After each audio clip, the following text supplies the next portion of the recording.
live, recording this right now. It is Thursday, March 5th. Chase and Connor are here. NBA show. We got to do an NBA check-in before March Madness is coming around. NBA playoffs we're gonna be here right before we know it. Like, we're gonna get through the first weekend of March Madness. Then Duke's gonna have some disappointing loss. BYU already sucks, Chase. We know that already. And then we're gonna roll into the second weekend. It's like, oh, I guess we're gonna have to turn our focus to the NBA playoffs now. Connor, it's been a minute.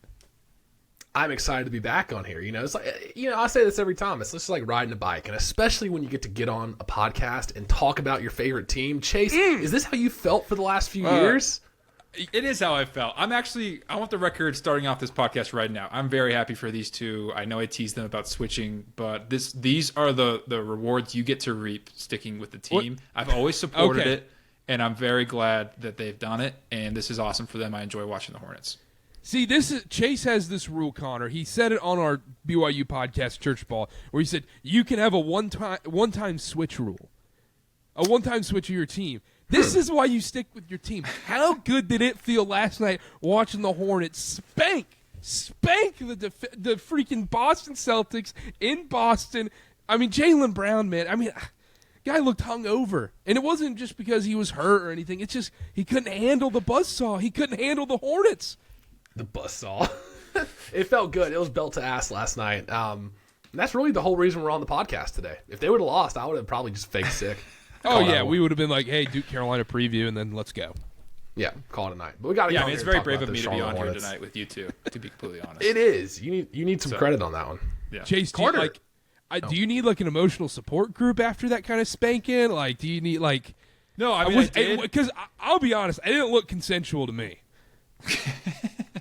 I did until little news broke today, changed my entire perspective, raised my spirits, and I can't wait to watch the Anomaly play some basketball again this Friday against the Dallas Mavericks. Was he 21 now? No, he's still 19. Yeah, he's still 19. He can't drink yet. Yeah, he can't drink yet.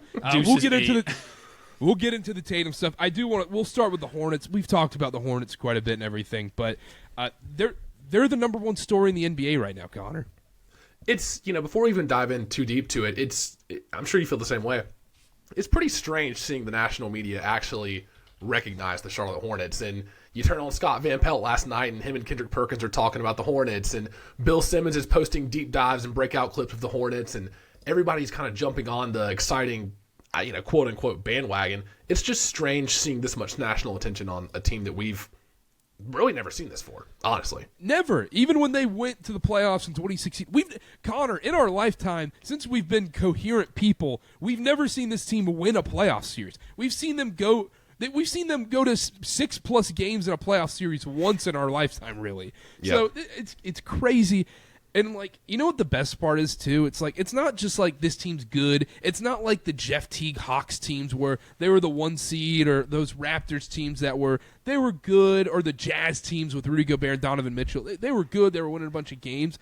It's that they're so effing fun to watch, where it's I put out the clip yesterday where I'm obviously, they're my team. They're the Hornets and everything. But the way they move the ball and how unselfish they play and how exciting LaMelo is and Khan and everyone else on this team, they play like the Warriors, man. And it looks like the Warriors when I watch them play. And it's so fun to watch. It's appointment television at this point. So who's going to be our KD that comes and joins Charlotte? KD?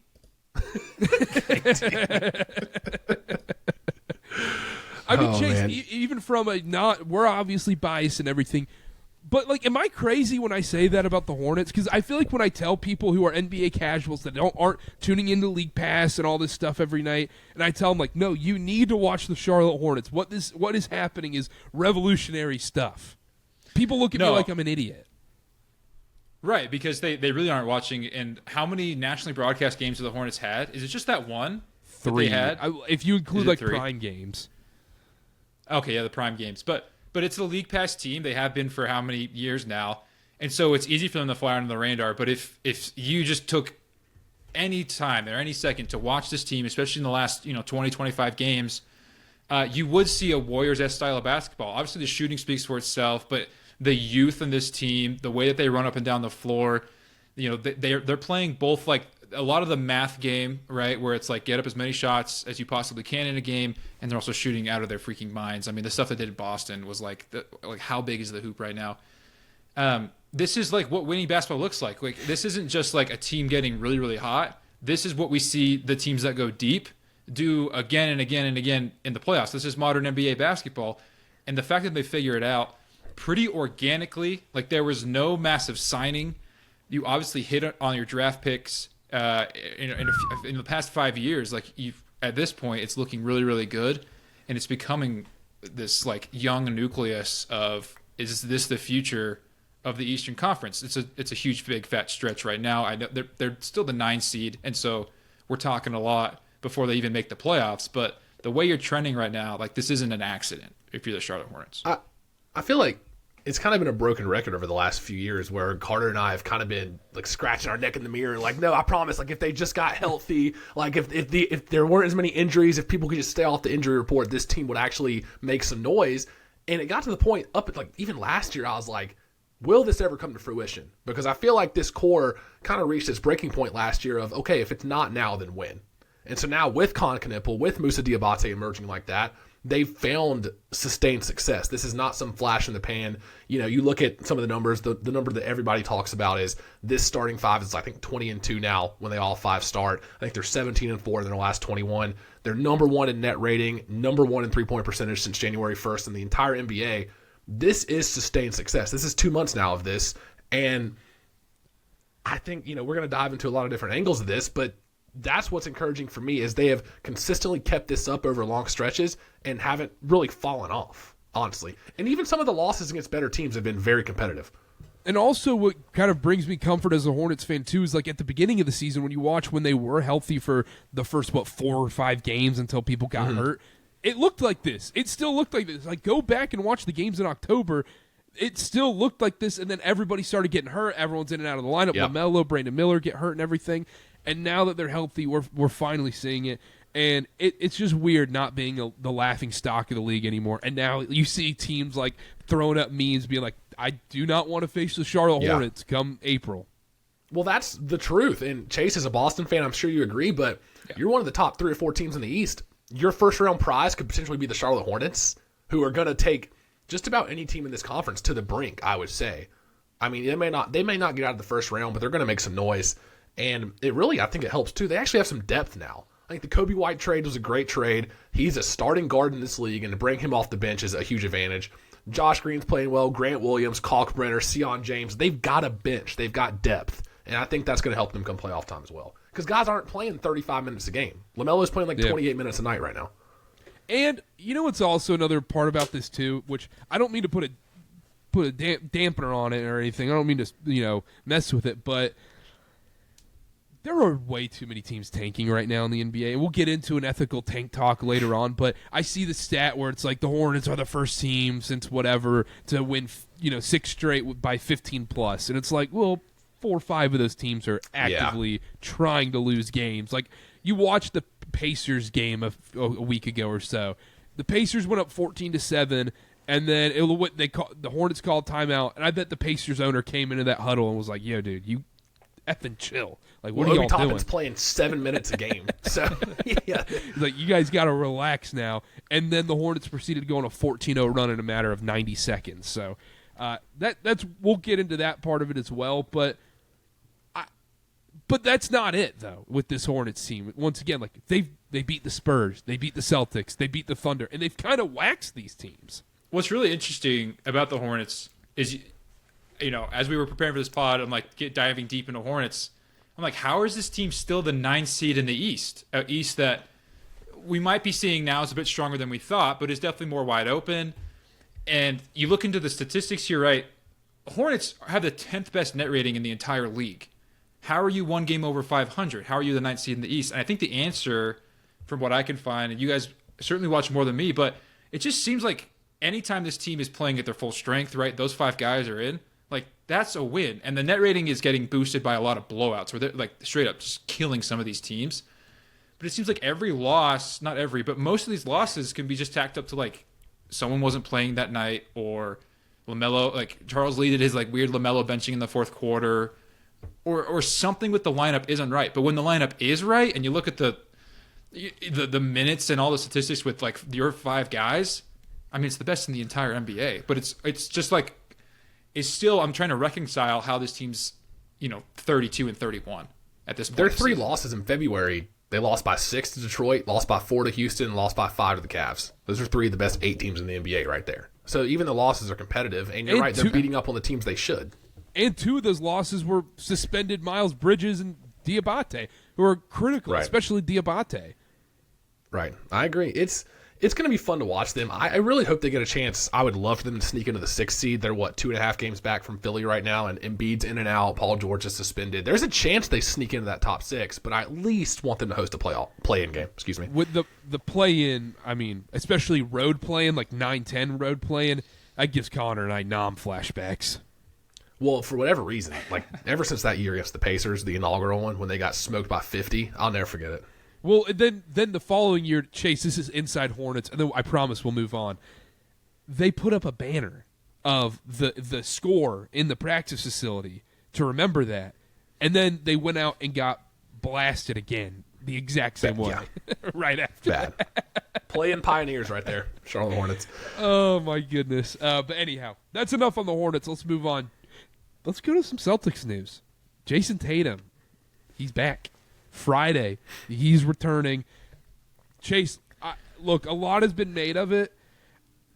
Let me get my thought out first, where I watched the Celtics last night against the Hornets. I've watched them. Weirdly, I've watched a lot more Celtics than I feel like I normally do, and I kind of like them this year more than almost ever. And it's not like a slight on Tatum or anything, but I think there's a lot of people that are like, oh, Tatum's going to come in and mess things up, and the chemistry is going to be whatever. But then I watched the Hornets game last night, and I go, dude, this team doesn't have the talent to go deep into the playoffs. They need Jayson Tatum back. 100%. And let me just say this. He knows what he's doing, and you guys are going to love this. He was not going to come back against Charlotte, and I'm so glad he did not, because that would have ruined everything. And obviously ESPN has this Friday night game. There was some insider stuff there. Like, they're going to be playing the tanking Mavericks. That's going to be the Celtics win. There in the Garden, he's going to get a standing O, and it's going to be an awesome moment for him. But basketball-wise, you are 100% right, because if you watch the Celtics team, they've been mouthing their way through it. Mazzulla's been doing a little bit of like evil mastermind stuff, and it's worked. They've found a way to get to 41 and 21. Hit their over on the win total, which I don't want to get in too much on this podcast, but was something I was pretty adamant about last time, and we spent about 5 minutes clowning that. It's okay. Hashtag we were wrong. We forgive and forget, and we move on. But I did not expect it to be this good and to be this pretty. I thought more of an end of a season kind of thing. They get that cover. But the problem's the front court still, and this isn't even where Tatum helps you.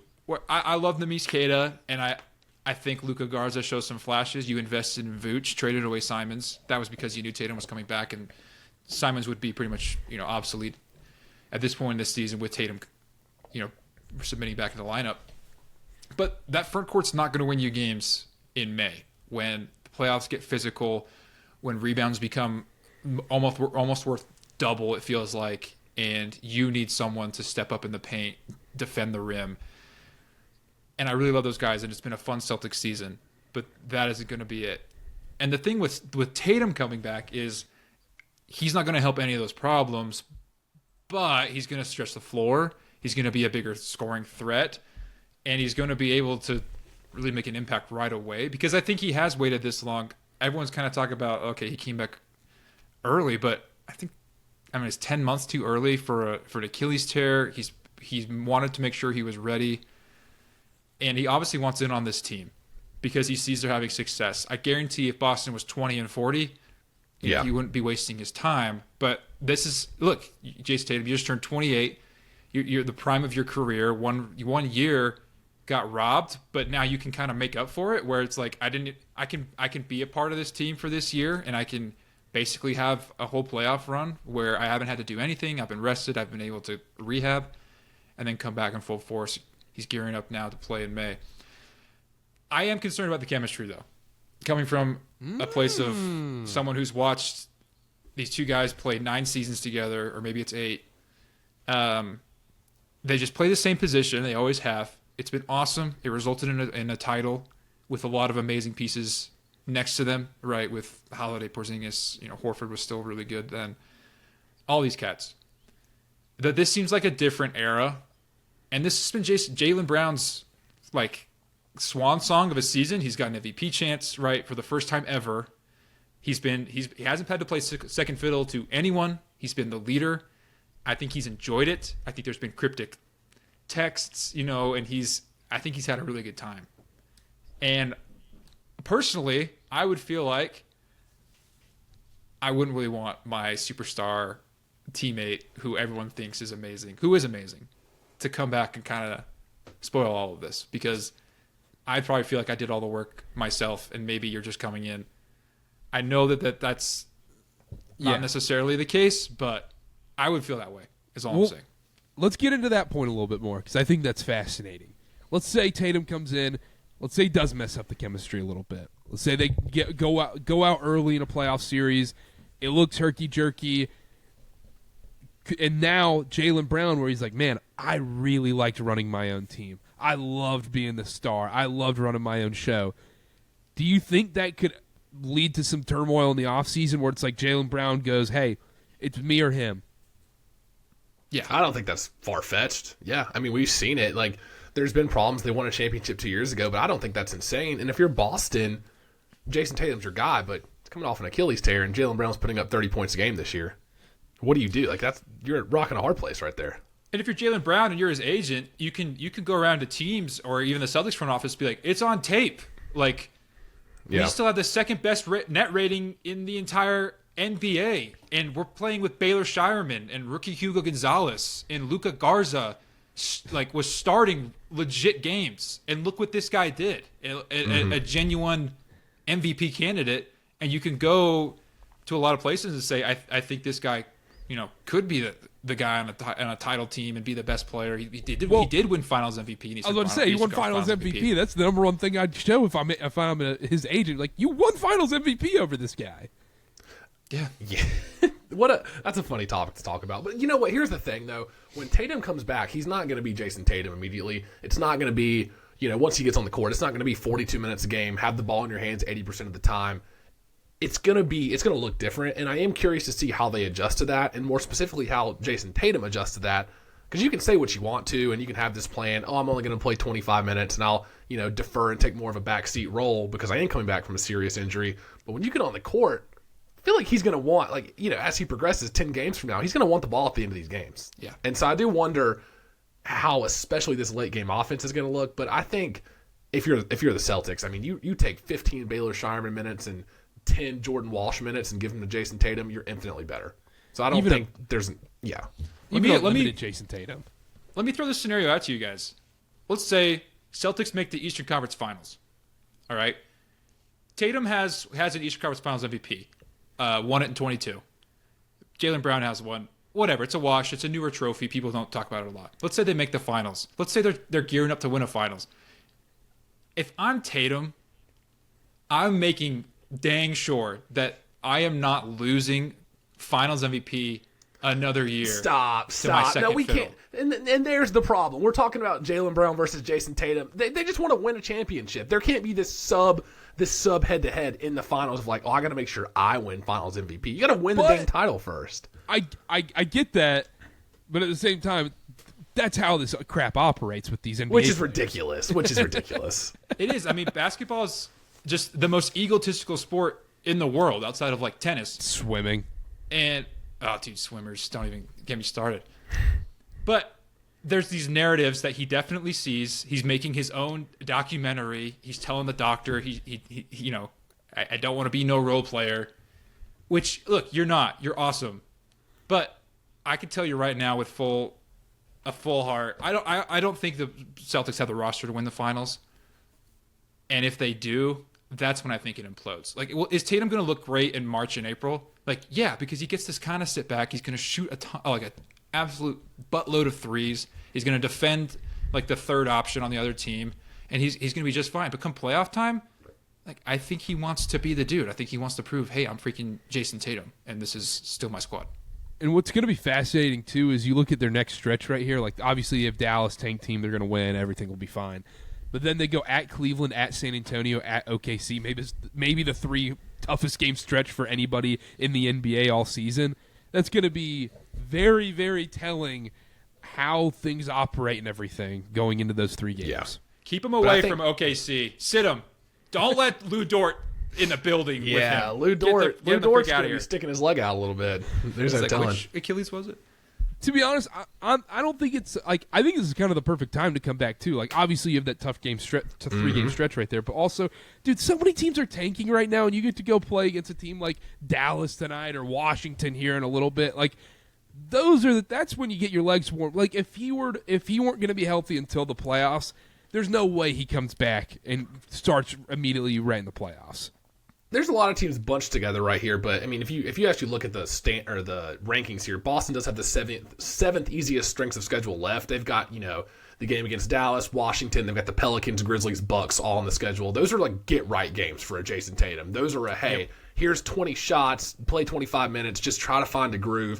And I think you're right. He's coming back at a good time. There's 20 games left in the season. He'll probably play in 14 or 15 of those, I would say, and then you go to the first round. And I'm very curious to see what they do. I think Chase makes a good point about the front court. You look especially in the Eastern Conference, everyone's big now. Jalen Duren, Isaiah Stewart on the Pistons, Mitchell Robinson and Cat on the Knicks. You've got Mobley and Allen obviously on the Cavs. You have to have that front court depth and rebounding. And right now the Celtics really don't. So I do think that's going to hinder them. But, you never know. If Jayson Tatum comes back and he's 80%, that's a huge, huge advantage based on what they've been so far. Yeah. Moving on. The Honeymoon Harden Cavaliers. I'm just going to ask it plain and simple. I'll start with you, Connor. Do you believe in the Honeymoon Harden Cavaliers as a legit contender? I don't know. Because here's the thing. Clip James that. Harden. But yeah, guys, let's say put that on the clip. A-block, let's go. Listen to this. 4-man lineup. James Harden, Donovan Mitchell, Evan Mobley, Jared Allen. They've played a whopping 35 minutes together since Harden got traded to the Cavs. That's supposed to be your closing lineup. You throw Dean Wade or whoever in there, I think it's 25 minutes. So we haven't seen it. So you're asking me a lot of hypotheticals where it's like, hey, do you believe in this team? I don't know what team. They played 30 minutes together. I have absolutely no idea. Now, if you want me to judge it based off their past performances, then do I think they can make a run and win the East? Absolutely. Absolutely, I think they can win the East. There's no question in my mind. I think the Pistons have a lot of question marks. And in terms of like shot creation after Cade Cunningham and some of that playoff experience not being there, the Knicks are the Knicks. I'll never believe in them to make the finals. And then you look at Boston, who we just talked about for 15 minutes, has some holes. Yes, the Cavs can win the East, no doubt in my mind. But I haven't seen anything yet. And that's what's really fascinating about this team is they haven't played together. Chase? And they've got Donovan Mitchell injury, James Harden playing through a broken finger or hand, whatever it is. Keon Ellis fractured his finger. There's no telling when this team's going to be healthy or if. So if that's the case, if this groin injury for Donovan Mitchell lasts until the middle of April, they're probably toast. I am all in on the Cavs. I think what Harden's done to this team, specifically unlocking Jared Allen, is pretty revolutionary. And if you look, Connor makes a great point about the matchups that they'll be able to have in the Eastern Conference. It's shaking out beautifully for them. I mean, first off, it looks like we still got a good month here left until we hit playoff time and we get seeding cemented. But you get to play the Raptors right away. And as awesome as that season's been, I don't think a single human being is going to pick Toronto to beat Cleveland. Then you get to play Detroit, who lacks a second scorer and a second creator, and who you've played really, really well against this season, not even at full strength. And then whoever you get to see in the conference finals will be banged up at that point. If it's Boston, then I love your front court against them. Whoever it is. So I think Charlotte.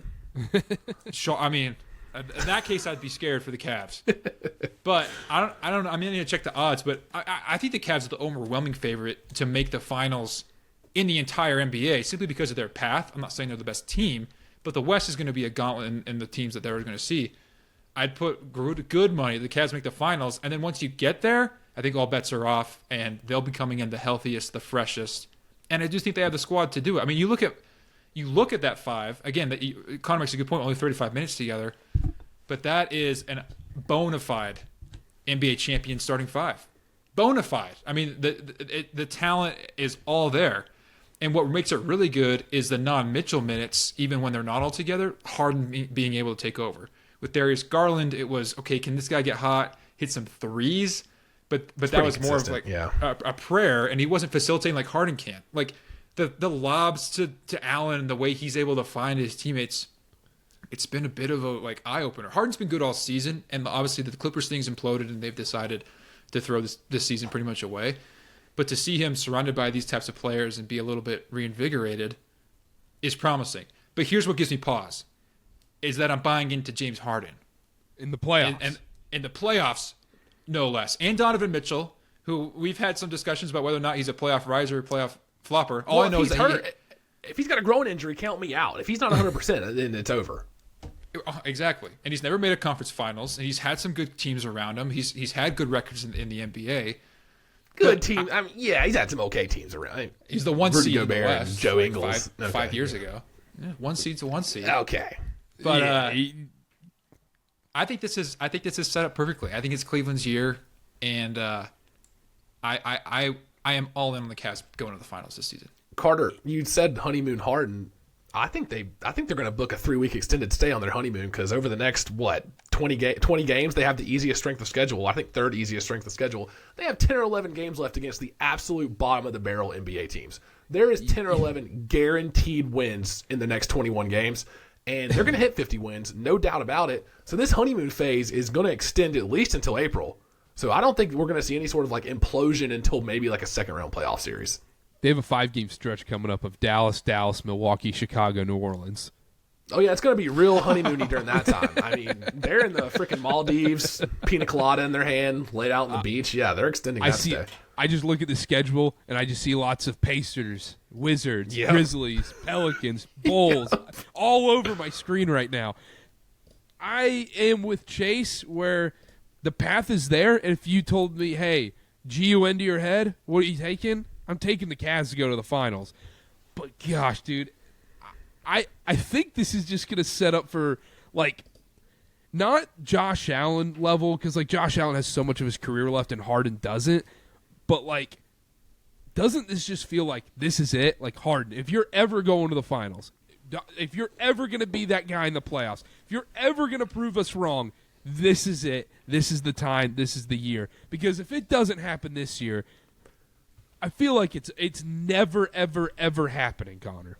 Which is crazy because he just joined the Cavaliers 2 weeks ago or 3 weeks ago, whatever it is. And it's a mid-season move.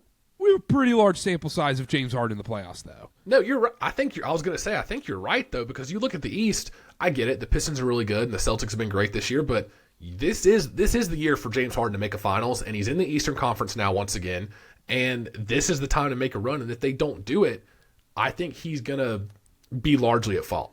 Like, unless he is, like, truly terrible, they should have a really good chance to make the finals. Because even the Pistons have so many holes and inexperience, and you're right, Chase, with the Cavs roster top to bottom, they've got decent depth. They've got 7 or 8, 9 guys you can put in the playoff rotation and feel good about it. Maybe Max Strus comes back, maybe not. They've still got 8 or 9 guys. I don't know. It's them or, I guess, Detroit or, I don't know. The East is very wide open, which makes me feel good as a Charlotte fan. Charlotte. It's Charlotte. I've texted Andrew, Chase and I have a cast friend. Shout out Andrew. Nightmare matchup is facing Cleveland if you're Charlotte.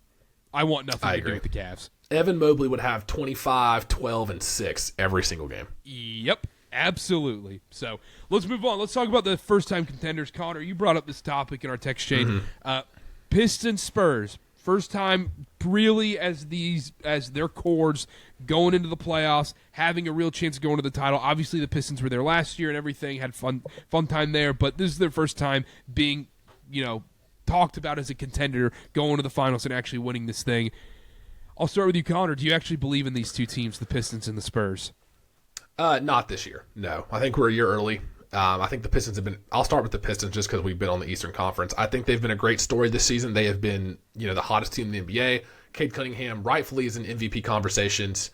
But if you look at them in a playoff series, they're 25th in three-point percentage this year. Nobody on that team can shoot outside of like 2 or 3 guys.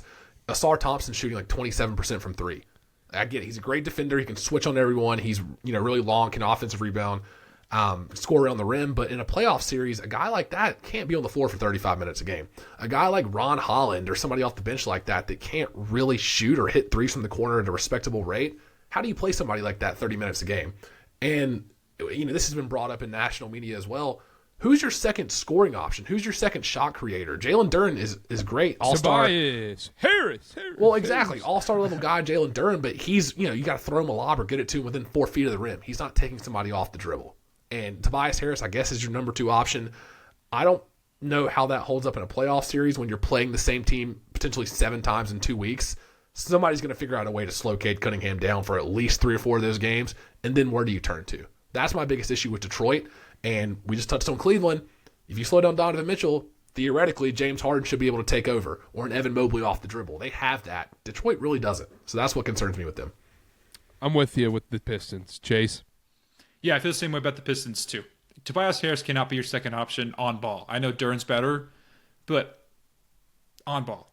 I love Tobias Harris. I'm glad he's had a resurgence. I'm glad the season's gone the way he had, but I'm not an idiot. All right? It's just not going to work. I do feel better about the Spurs if we want to move on to them. Yeah. Because to me, they're kind of a complete team, right? You have the front court, obviously, with Wemby. I like Cornette in a lot of spots. Obviously, shout him out. Boston legend. Reliable. And then your backcourt's just filled with like some of the most filthy young guys on both ends of the floor that like it might be the best collection in the entire league. Like you have a lot of experience in De'Aaron Fox, and then Harper and Castle are just completely nasty. And like Castle can get you 40 a night randomly, and then shut down your best like primary ball handler another night. Fox, who hasn't been amazing this season, who knows what he looks like in the playoffs? The last time he was there, he was completely lights out, just unbelievable with that Sacramento team. Shout out the Beam team. And then Wemby is you're like the ultimate like wild card. We've never seen what he looks like in the playoffs. We've never seen him go against the same team 7 times in a row. And as low key as these past couple of months have been, I think on Wemby, where it was a big talk, I think it's really good for the Spurs that they've seen other guys step up and look the way that they have and be amazing. And it all is dependent on Wemby's health, but they're the first time in a while I've seen like a first year like true contender like this they finally had something that I feel somewhat confident in because they just have all the pieces. Yeah, I think that's a fair point, and I don't want to. I just ripped on Detroit for not having a ton of shooting. Stephon Castle shooting sub 30% from 3, which is not awesome. But De'Aaron Fox is at 35%. Sham Penny, you've got guys like that. Devin Vassell starting recently. Keldon Johnson off the bench.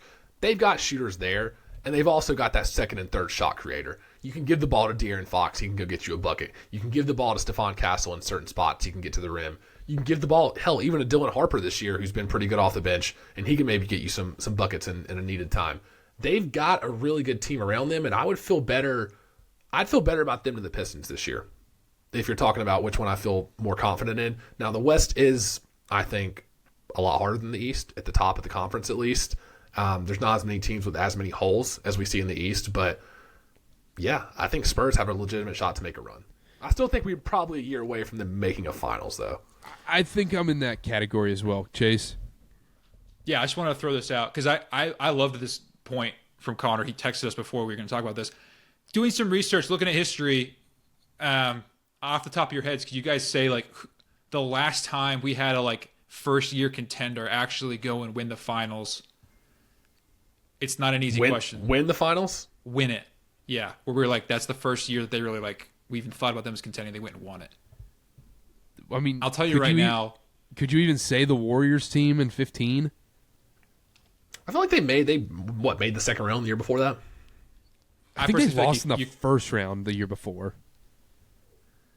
But no, I think they won. I wouldn't count that. I think number one contender is this Toronto Raptors team, who was like good, but it was like LeBronto. No one ever took them super seriously, but they were always like a top 3 seed. But then you get Kawhi, and let's be honest, they don't win if the Warriors don't get completely decimated. And then after that, I mean, you can't find anyone. Dallas in 2011. I mean, until but you that go team down. was still good though. Like yeah, that team. I don't think like 2011. Like, yeah, they were high seed. Yeah, they were like a long shot in the preseason odds and everything. But at the same time, like, I don't think that was like they were still a good team though. Like, and they were a good team the year before. Like, Dirk had been there and established himself and won MVP and all that stuff. You really can't find one until there's these like random teams that in like the dark ages, like post MJ, pre LeBron, where there was like the Wild West in the NBA. So since the early 2000s, we really haven't had, other than like maybe we talked about Toronto, Dallas, Charlotte really haven't had year. a first year contender actually win the finals. And so it's a viable point because experience and being there and the wear and tear on like when are these rookies going to hit a wall? When is Wemby going to hit a wall? He's never had to play into May before, like becomes a real thing. I think seeing Wemby in a 7-game series for the first time is going to open some eyes. I really do. And I do think he's going to hit a wall. And I do think a smart team or a good coach, even if it's not in round one, at least in the second round, is going to figure out a way to at least slow him down, put him on the floor more, body him up a little bit, just make him feel you. And I think that's going to give him some problems. And I do think that it's going to take a couple of years, maybe a couple of those series before the Spurs are ready to ascend to that championship level. Like it just feels like we need to have the conversation of, man, remember Wemby last year in that tough 6 or 7 game series, and now they're back with a vengeance. It does feel like they need to go through something like that first. Everyone goes through it. I mean, OKC, it's exactly what happened in that Dallas series. Come back next year, okay, you're perennial favorites. Go out, win the finals. Happens to everyone. And also, I want to see him healthy. I want to see him go through not just one round, go through 2 playoff rounds healthy. And then, Connor, you mentioned, like, how is he scouted in a 7-game series? How do they adjust to him and everything? And I kind of go back to the shooting part of it as well, where I just don't think they have enough shooting on this team to make that deep of a run. You got to go through your battles, and then you're going against the Thunder and the Nuggets, and we can talk about the Nuggets maybe later on if we wanted to, or another pod, but I know they're dealing with injuries, and they're not healthy, and they're in and out of lineups and everything, and they've looked discombobulated a little bit since Jokic has been back. I don't care. They have Nikola Jokic. They have the best player in the NBA. I'm still taking the Nuggets and the Thunder over the Spurs team. That would be a fascinating second-round matchup, is Jokic trying to deal with Wemby on defense and seeing how they would try to pick him apart. That would be cinema. Who are you taking, round Nuggets 2. or Spurs, if that's the case? Ultimately the Nuggets, but I think he would go 7 games if everyone stays healthy. I think that'd be at least a 6, probably 7-game series, but I would take the experience and the best player in the world. I'd go Nuggets in 6. Although, Spurs do have 3, 4, 5 guys to throw at Jamal Murray. So who knows? Every West second round matchup is like must-see TV. Nash and Paul. Yeah, Nash and Paul. That's what I was going to say. You can't say must-see TV anymore without saying Chris Paul, Steve.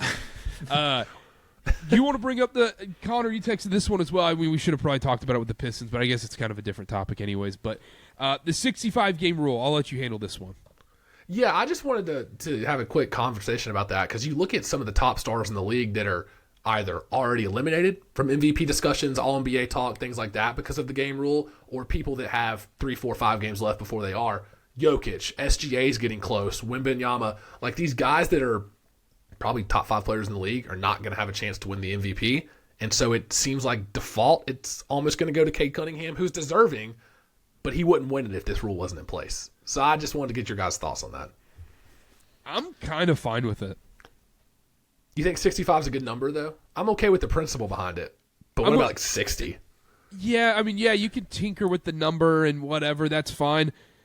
I mean, like 60 games, like we would be having the same discussion if SGA only got to play 59 or Jokic only got to play 59. Yeah.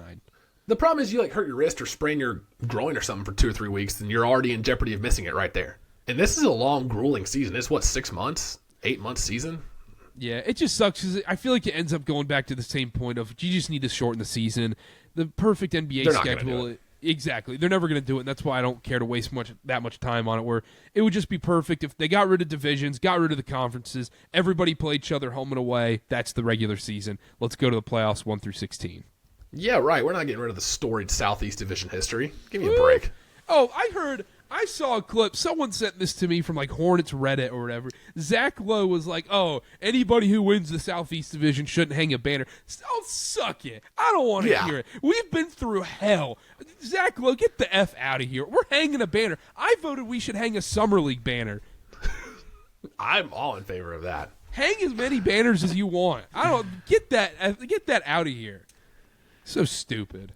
Southeast Division. I mean, you just look at the play-in right now. You're like, wow, that really is the NFC South. So going back to the awards thing, enough about the Southeast Division. It's kind of a catch-22 for me. Because on one side, I don't think it's fair to Cade, because if he was to win the MVP because of this rule, there would always be an asterisk. No one would be able to talk about it without saying. People can't help themselves. It's going to be a thing. Yeah, for the rest of his career. I think that's unfair. I think the MVP should earn it. At the same time, I also think the MVP should be available for 65 games. And I think SGA specifically has kind of done this to himself, where you haven't really been hurt, dude. Like, I get the load management, but you're pushing it now. I know Jokic had that knee tweak, so I feel a little bit more like we thought he tore his ACL for a sec. I'm a little bit more lenient to that because Nick Wright made this point. This isn't an original, me thought. But let's say, like, I don't know, 8 years ago, Kevin Durant played in the Olympics, and in that Olympics ended up, like pulling a hamstring, and he wasn't able to start the season until he was, like, I don't know, 15 games in. And you're telling me, and then he just goes off and averages like 40, and like he's clearly the best player, but then he load manages a couple more games. You're telling me that he was dominant for 4 months, but because he had this injury over the summer, that he's no longer eligible to win the best player. It just affects the history of the league as well. We're like if Cade wins it, we'd be like, that's awesome, but it wasn't the MVP. And there's some scenarios where it just doesn't make a lot of sense. I don't know how to fix it, but I can't say I love it. But I mean, do you just go as low as 50 games? How about this? Hey, this is a spitball. Everybody work with me here. This is off the dome live. What if we had...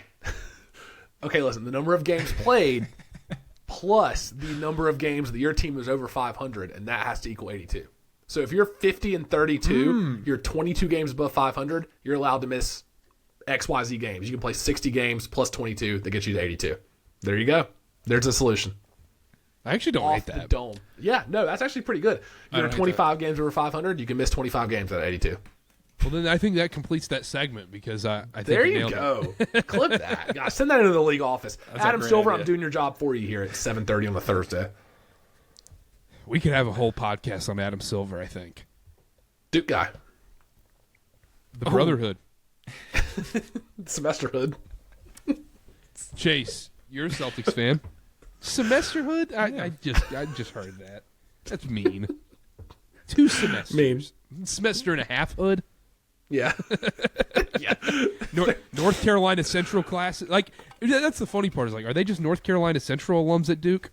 Like, Yeah, where's the percentage? Like, where do you draw the line? how many classes are you taking at each?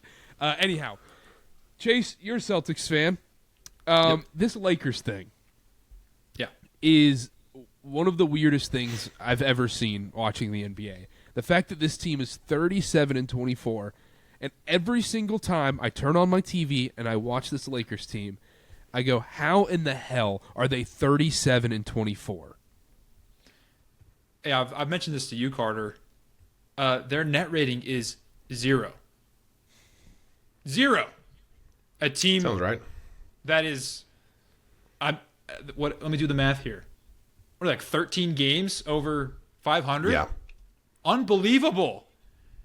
And it's one of the most like flabbergasting things. But the awesome part coming from a Celtics fan is how we all collectively know, if we watch the NBA, if you know what you're talking about in basketball, you know for a fact that this Lakers team is a threat to do absolutely nothing in the postseason. Nothing. The Luka thing is in itself a problem. LeBron's lost like 3 steps by now, and their supporting cast continues to suck. They have 0 center. They're playing DeAndre Ayton serious minutes, who should probably be overseas right now. Oh, no, too far. He's okay. He's not. And I tell you what, I love watching it. I love watching the Lakers flounder.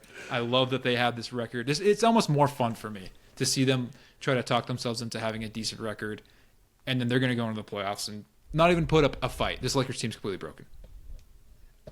You go through the schedule. It's one of the funniest things ever. You go through and you're like, That's not a good win. That's not a good win. That's not a good win.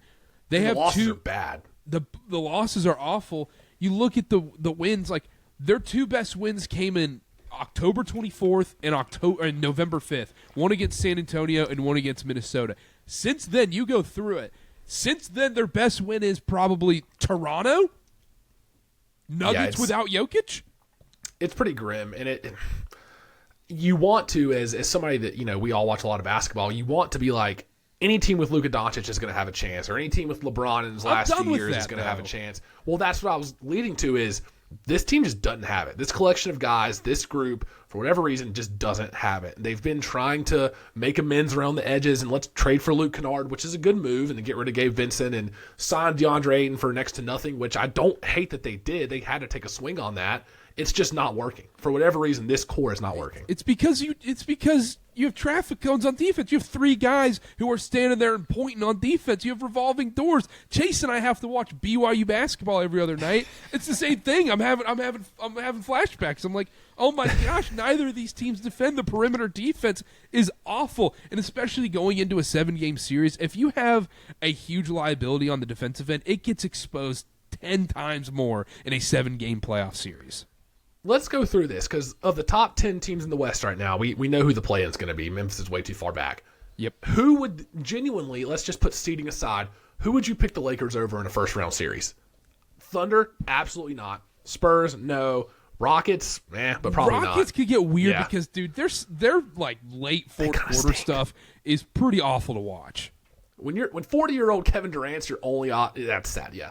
Yeah, Rockets. You can if you're the Lakers, you're like, man, I'll let you shoot threes. I don't give a crap. Like it kind of plays in their advantage. If that's the 6-3, I actually think the Lakers have a pretty good chance. Funny enough. But either way, Houston probably still beat them in the series. Minnesota, no. Denver, no. They'd both kick their ass. Phoenix, I guess they'd probably beat Phoenix. Sure, have fun. And then you get in the doldrums like the Warriors, Clippers, Blazers, I guess so. But nobody above the Lakers are they going to beat in a series. Absolutely not. Absolutely not. I think we just – anything else on the Lakers? I think we're just all anti-Lakers. This is LeBron's last season. I want it on record right now. He said it. You heard it here first. With the Lakers, I mean. He's clearly not putting up with this. I think the front office is probably tired of it too. They need to start building a team for Luka, like the Mavs did. Like, Luka is one of the most gifted scorers we've ever seen, but he's so limited in so many ways, and Dallas did a really good job building a squad that can cover up a lot of those things. Got him to the finals. Obviously didn't stand a chance against the 24 Celtics. But this is it for LeBron. This is legitimately it. It's pretty crazy to think that this is the last season we'll see him in a Lakers uniform. And then we're going to see him in some like wacky freaking uniform. And it's no. It won't be wacky. G in my head, Warriors is where he finishes his career. I think he does wacky, it for the storyline, the narrative. What if? Just seeing LeBron in a different uniform is wacky. Go ahead. What if he just follows the Jordan storyline? He goes to Washington with AD. They run it back. Wait, LeBron and AD? That would be a really good pair. And Trae Young. But yeah. You bring up the scenarios of like where LeBron would go and everything, and it's a waste of time probably to do on a February or March podcast, but like I don't really tell know. Tell it to ESPN, Carter. Tell it to the mothership. You're right. Thank you. Hey, I'm sorry, former John Skipper. Dude, I don't know where it fits for him. Like, okay, you can say the Knicks thing. I could see that of like the Knicks have an embarrassing playoff loss this year, and like, look, we need to get the fan base going and everything. Let's bring LeBron in. Then it's like the Cleveland part of it seems like the obvious one, but almost too obvious. And like, I don't think they do it. Yeah, it's like if you're Cleveland, why? Like you're fine without him. You don't really need him to screw things up. Is he going to take less money? Like probably not. He's probably going to want a lot of money. In a 1-year deal or whatever, a 2-year deal. The Warriors kind of make sense because they're already dead and Curry don't want to leave and they kind of want to appease him, but like that's their last ride. Like it makes too much sense. He's buddies with Draymond. He probably wants to play with Curry at least once in his career. I could see him going to Golden State for maybe 2 years, and then that's when he calls it quits, and maybe Curry calls it quits the same year. Like who knows? I think it's Golden State. You don't have to sell the house. Kids can stay in the same high school. It's just I know it's a few hours away, but guess what? You're LeBron James. You got a plane. Say an hour private jet. Yeah, playing with Curry, Steve Kerr. That would definitely make him stay. I think with an opportunity to coach LeBron. The problem is that it wouldn't work. Go ahead. Oh yeah, it wouldn't work at all. They wouldn't do anything. It's just for optics and to It'd make sell headlines. tickets. They'd get 50 Yeah. national televised games, though. I have a genuine question. What happens to Bronny? To be quite honest with you guys, I am not going to pretend to be locked in the G League, but I've seen some highlights where he looks okay. I don't know if he'll ever play a role on a meaningful NBA team. Hey, but man. Yeah, Jaylen he Brown can called be a it. He bench thinks guy. he's a G League player. Yeah, he'd be a bench guy. I saw Dwayne Bacon put up 50 in the G League. We're good. And he played in the league for a few years. I think Bronny could be into the bench guy. Do I think he's ever going to be in a rotation on a team above 500? He can't crack the Absolutely rotation not. on the Lakers. His dad's on the team, and he can't play on that crappy team. What?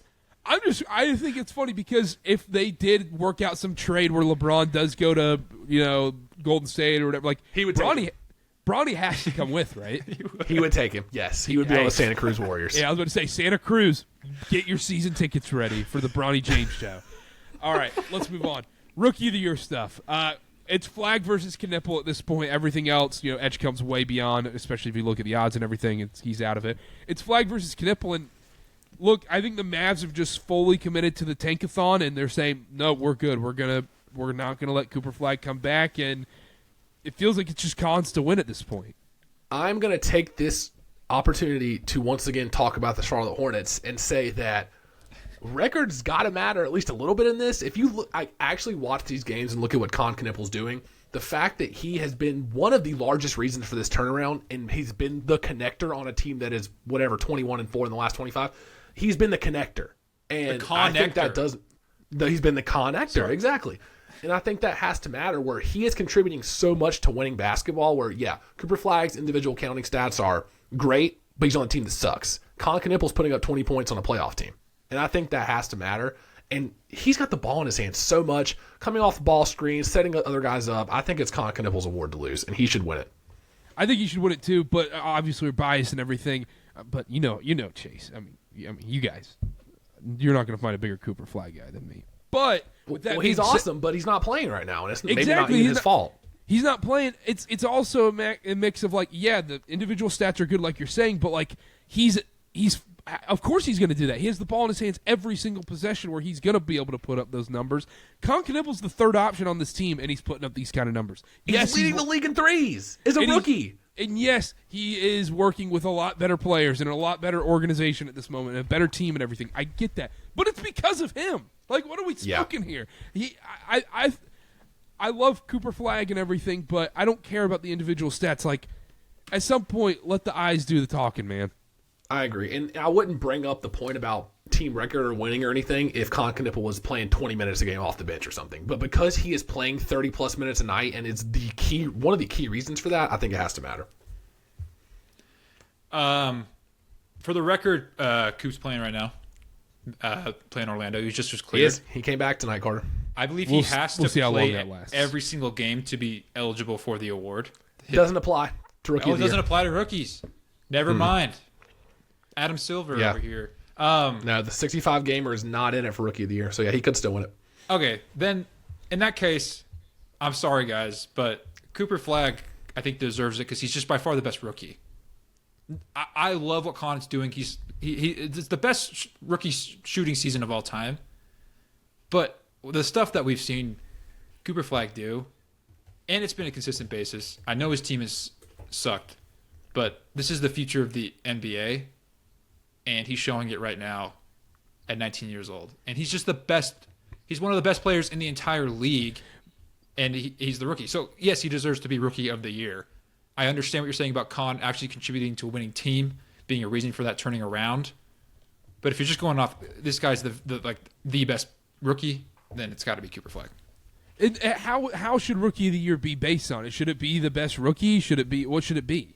Or should it be based on stats? Or I think it should be. I think it should be the best rookie because their stats are very comparable, though. And Con's usage is 3.5% lower than Cooper Flagg's right now. Come on.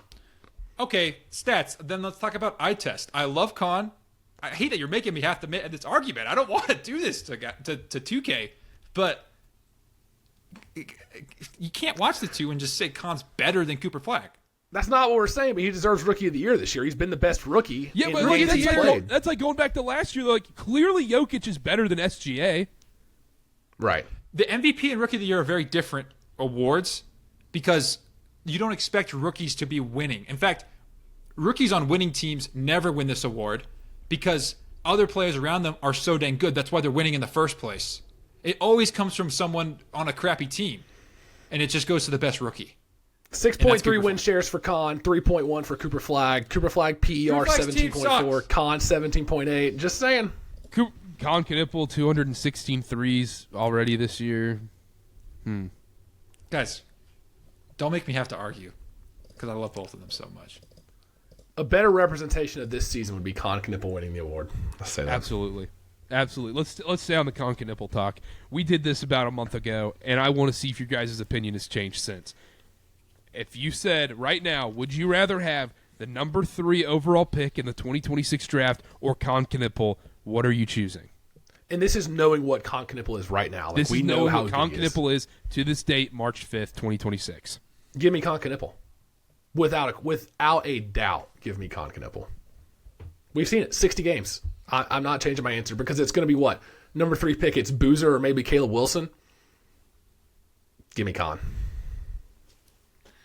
Okay, it's very situational, but I'm gonna cancel all of that. Let's say I'm the Sacramento Kings. Okay, and it's then I'm taking somebody else. Then I'm taking Boozer. Well, that's who's gonna have the 3rd round pick or somewhere like that. A Washington Wizards. Take your pick. Brooklyn Nets. Let's say the Pacers.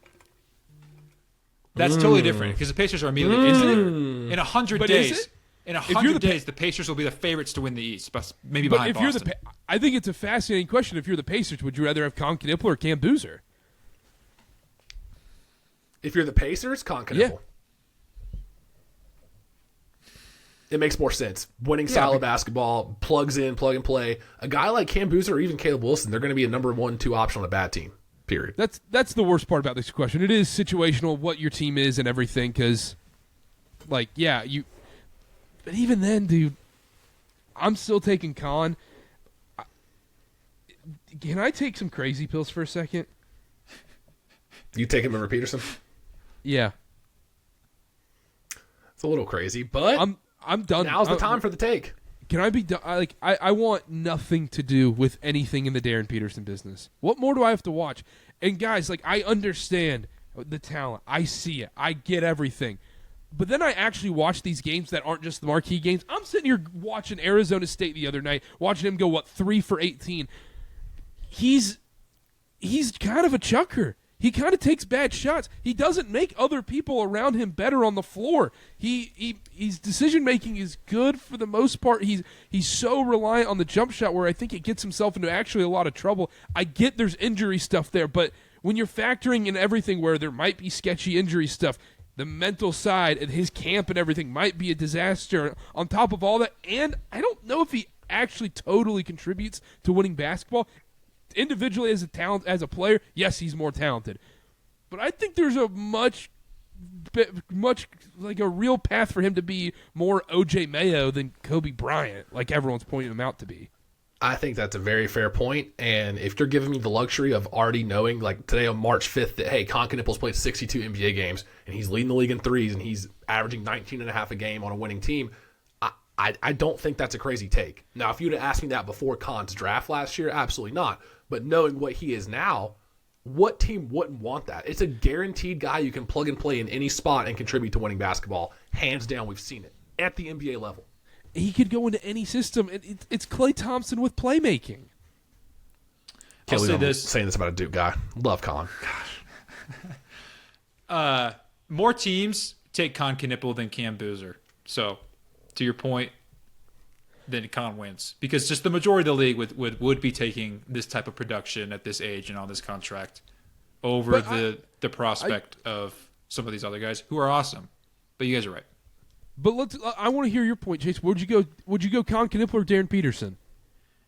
You set me up. I mean, I text you every week about Darren Peterson, and I tend to agree with you. I think he's a chucker. I think he's the most beautiful Release chucker the files. Release the text. Let's see what you've been saying. No. Just kidding. I think, I did text you this when they were playing. I wish I could remember who. But every time I think the Darren Peterson Cincinnati. Yes, Cincinnati. Every time I think like the gavel of my sentence on him being completely overrated is about to be like fulfilled, he would just hit like the wettest three I've ever seen in my life. And I'd be like, gosh dang it, this dude can shoot. And it's just so fluid and beautiful. And he's amazing. But the attitude stuff combined with, I think he's very one-dimensional. He doesn't make his teammates better. He does not play defense. The biggest lie you'll hear during draft is how he's actually an elite perimeter defender. 112% not true. Kansas hides him every possession. He does not play defense. And he doesn't care about playing basketball. And Kansas, if you want to get into a college basketball side of this, Kansas, the dudes around him are all elite defenders and make up for it, to your point. Like, Melvin Council is flying, diving on the floor, one of the best perimeter defenders in the country right now, and you have a big in Flory Badunga who can guard any big in the country at this point. Like, you're right. He is hiding on defense. I feel like I'm taking crazy pills when I talk about this stuff. And I don't want to have this conversation to disparage Cam Boozer, because I actually think to this point where I've watched so much of college basketball this year, when I watch Cam Boozer play, I go, this dude's the smartest player in college basketball right now. He is going to be a 15-year pro and just be unbelievable, fit into any system, and kind of like a power forward Con Knipple-esque type player. I think I found the comp. We've been talking about this a lot, both on and off the air. You say Kevin Love. It just never sat right with me. I understand it, but I just thought there was a little bit more. If you say Paolo like Seth Greenberg, I will end this recording. No, right now. Laziest comp I've ever heard, Seth Greenberg. You're so much better than that. No, he's Big not. guy from Duke, Paolo Banchero. How about Carlos Boozer? That's the thing, is that it's also not Carlos Boozer. I think this is a good one. I think it's Al Horford. Yeah, I think that's fair. The combination of Celtics Al Horford with the shooting and his passing, combined with Atlanta Al Horford with his post-up and the way he was able to work inside. I think Cam's got both of those things, and he has the potential to be just as good, if not better, than what Al Horford was, with even more playmaking and passing than Al ever had. I was thinking more like Patrick Ewing, and there's probably no way that he beats Carolina or loses to Carolina again. So I was thinking probably Patrick Ewing, and maybe even Hakeem or Kareem. I mean, there's no telling what he's going to do on Saturday. I mean, MJ? He's got Kobe's killer instinct and LeBron's hand. Yeah. I think Al Horford, Kevin Love, I think it's in the same vein. Yeah, I think a combo of the two. He's just so good at passing, like you talked about. He's so dang smart. Yes. He knows where he's on the floor, like where he's supposed to be every single possession, and it's a joy to watch.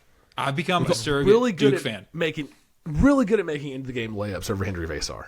That's just foul. Really good foul. at that. No, it's really good. I mean, he's just getting boned out here by the officials. We got a Duke Carolina preview to record after this comment. So let's move things along here. Once again, I want on the record, I would take Con over the number 3 pick and over the number 2 pick. I think I would take Con 2 in this draft. Wow. I think I'm going to agree with you. And that's with us having the luxury of seeing him play 3/4 of the season. But yes. Yeah, you take the guaranteed. Everyone thinks he's got such a low ceiling in his career just because he's a white guy with little athleticism.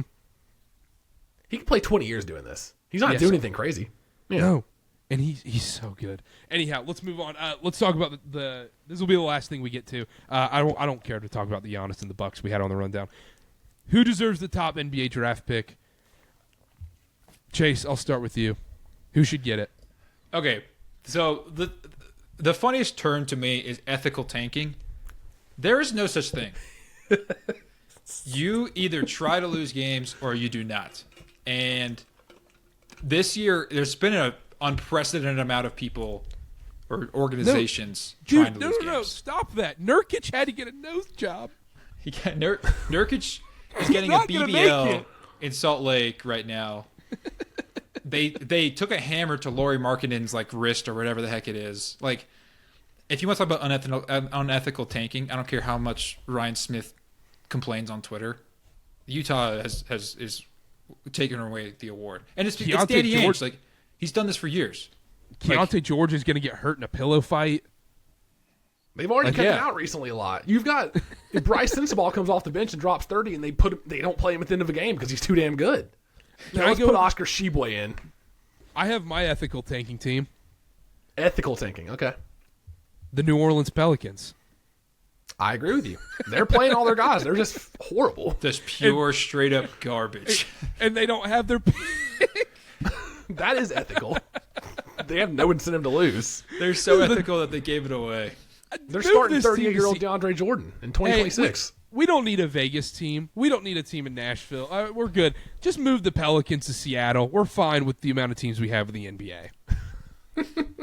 That is funny because they're just horrible.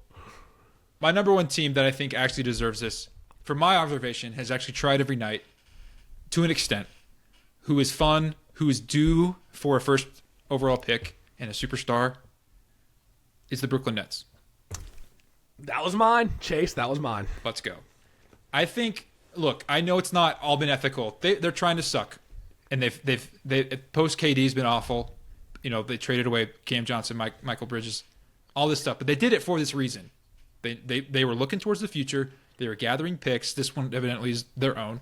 They didn't really hit on a ton of picks there, but they actually play everyone, and the rookies give a crap, and they go out and they play hard, and they're just not good. And I know they're trying to lose games. I know they're super happy about it. But for me, this team just makes the most sense, and I think deserves it more than anything. And it's New York. Like, it's Brooklyn. Let's get AJ DeBanstein there. Like, let's revamp that entire franchise and get a massive market going and make that side of America more competitive again.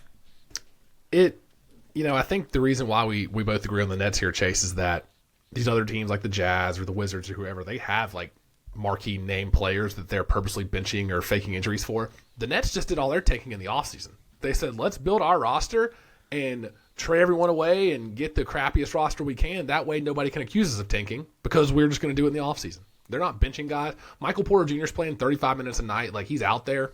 They're just not very good. And for that reason, I agree with you. I think I would not be mad if they get the number one pick. I wouldn't be mad if they got the number one pick, but also, like, I know the Pacers have benched guys and that they've they don't deserve to stop. But, like, I mean, the Pacers try, but they don't deserve it. They're too good. They do not try. Oh, Siakam's resting tonight. Let's hold out Nembhard and Aaron Nesmith, and let's play Talon Peter for 35 minutes and Cam Jackson. Give me a break. Give me a break on that. Jay Huff is playing 38 minutes a game for them. No, I want to hear that. Ball cool. Yeah, Jay Huff is a Plumlee reincarnated as a Virginia Cavalier. I'm pretty sure I watched. Now, this is sad to admit on my part. I'm pretty sure I watched a Pacers game a week ago where they benched Jay Huff because he was playing too well. Yes, and you that's did. Sad. Yes, you did. Like that. And then you bring in Micah Potter and he hits 5 threes and they put him on the bench too. It's like, shit, where can we turn? My point with the tanking stuff, no one's ethical. I think it's just a matter of what it's going to be rigged for and everything. Is you got 3 teams right now. You mentioned the Nets. We talk about the Pacers and we talk about the Jazz. None of these teams have won since the All-Star break. Do you think there's a realistic world where one of these teams does not win a single game through the end of the season? Yes, I think that's completely realistic. I think there is a chance that, like, have you seen what Washington is doing? They technically, by strength of schedule, have a top 10 hardest schedule left. They're benching guys like rookie Trey Johnson. He plays 20 minutes a game, and then they intentionally foul to get him out at 20 minutes. I don't know if you guys saw that. Bub Carrington took an intentional foul so they could sub out rookie Trey Johnson after he played 21 minutes, and he never came back in. That's pathetic. So, yeah, there's a chance they don't win another game. Did you guys see that the bottom 10 teams are on a combined 44-game losing streak? And it's honestly like a mathematical miracle that they haven't like played each other. I mean, it might come to the point that one of them teams is going to be forced to win and ruin this streak. But right now, yeah, we're recording this right now during Jazz Wizards. Wait, let me see who. Let's see what they're doing tonight. Hold on. Yeah, Cody Williams is starting. John Conchar starting for the Jazz. And then we've got, listen to this, Leaky Black and Julian Reese starting for the Wizards. Oh, Trae Young's debuts tonight, actually. So there you go. Hey, they're trying. Leaky Black, man. Leaky Black is playing basketball right now. Okay. He's got 10 and 3 in the first half, so there you go. I love Leaky. Cash my parlay. I put the house on Leaky. It is sad what some of these teams are doing. I just got to say, it's funny, but it's also bad for the product. It's awful because it's like right now, like March, April, like I turn on, Hornets, Pacers or whatever, or I turn on any game, you name the one tank team, if they're playing a team that's trying to go to the playoffs, It is a guarantee. It's the same thing as a college basketball buy game to this point. It is the same thing as playing Elon on a Wednesday night. I'm going to read off this Pacers rotation they've been using, and I think the average NBA fan would think I'm making up like a 2K generated roster. It's Talon Peter, it's Jarris Walker's their best player they've been playing recently. Yep. McConnell plays sometimes. Micah Potter, Jalen Slauson, Kobe Brown, Ben Shepherd, Quentin Jackson, Jay Huff, Ethan Thompson. That's their 10-man rotation in the last 15 games. So give me a break on the whole ethical tanking. Nembhard plays sometimes. Siakam plays once every week. It's disgusting. Ethan Thompson, I mean, I think it sounds like someone I went to second grade with. Yeah, I mean, didn't he write? His brother Hunter S. Thompson's actually, coaching the team. Oh, no way. So stupid. All right, He's the third Thompson twin nobody talks about. I wanted to bring this up with you guys because I think, to an extent, we all at least sort of subscribe to the lottery is rigged theory. That was a tongue twister. Here are my top 3, like the number 1 candidates to get the top overall pick this year if the NBA really is rigged, which, let's be honest, it is. Number 1, the Chicago Bulls. They continue to keep losing. What better franchise to resurrect than a historic, still kill it in the jersey sales because of Michael Jordan, Chicago Bulls. And you know what? I wouldn't be mad if they won it, honestly. I wouldn't either. I wouldn't be that upset. I'd love to see AJ in Chicago, and I'd love to see, I think it'd be better for the NBA if the Bulls were freaking like relevant in basketball. Number 2, Milwaukee Bucks. Yes, it's my number 1. Do we keep Giannis happy? Do we give him throw him a bone, and do we extend his career in Milwaukee and keep him engaged and get them back on top? And number 3, I think honestly, Brooklyn is a place where they would really like to see a star go to and get the New York market going. Any other potential rigged candidates here? Because Sacramento, no. Washington, no. Utah, no. No. Dallas. I mean, the Pacers, if they're like, we'd really want like a new top dog in the East, because I mean, if they won it, it'd be completely reloaded. I would probably go Pacers or Mavs to add to that list. What, for it being rigged? Yeah. Pacers for sure. They'd immediately become the favorites in the East. Mavs for sure. Are you out of your mind? Oh, yeah. The Mavs well, of course. Could you imagine, let's say, even if the Mavs end up in the top 4 of this draft, top 3. That's ridiculous. Because already, if you ask anybody today that watches basketball, you said, Luka for Cooper Flagg, who do you want? You're taking Cooper Flagg. Probably, yeah. And then you add on, like, hey, we'll also give you Cooper Flagg and a top 3 pick. They won't. They better not be in the top 3 again. I don't think they will. Also, Dallas needs to get a guard, and once you get out of the top 4, I mean, there are just a billion combo guards right there in the draft lottery. So they seem kind of perfect to be in that top 10. So yeah. Anyhow, there you go. Right. Well, anything else you guys want to hit on before we get out of here? Man, I think that's it. Good NBA show. We're hitting the doldrums here, but it'll be fun to see Tatum come back. And there's a few. I think the top of the league is in really good shape. Now, if you catch a Wizards Jazz game like tonight, maybe just go ahead and keep flipping the channel. But the majority of these teams are going to be really fun to watch. Yeah, take up a new hobby like knitting or anything else. Don't like. I think Utah Valley's playing in the WAC right now. Go watch WAC basketball. There's conference tournaments on. I think the Sun Belt, the Fun Belt, right now is in their 3rd round of a 8-round conference tournament. So go watch that instead. Well, that's the beauty of basketball, man. When the NBA gets boring, like it is now, we get to watch the college hoops, and then as soon as that's done, we get to some NBA stuff. It's gonna be sweet. You see some ladies fight in the Fun Belt, throwing haymakers at refs. Yeah, that's why they call it that. Kind of funny. Funny. Glass court. DJ Khaled's going to be in Kansas City. Come on. Yeah. Anyhow, all right, let's wrap it up here. Make sure to follow, make sure to subscribe. KarterKast at KarterKast and everything. Download SeatGeek. Use code KarterKast. $20 off your first purchase. $50 minimum purchase required at SeatGeek.com or in the SeatGeek app today. At Chase_Rogers0, at Connor_Sparrow, at CarterB8, at KarterKast on everything once again. Make sure to follow, subscribe. We'll see y'all next time. Bye-bye.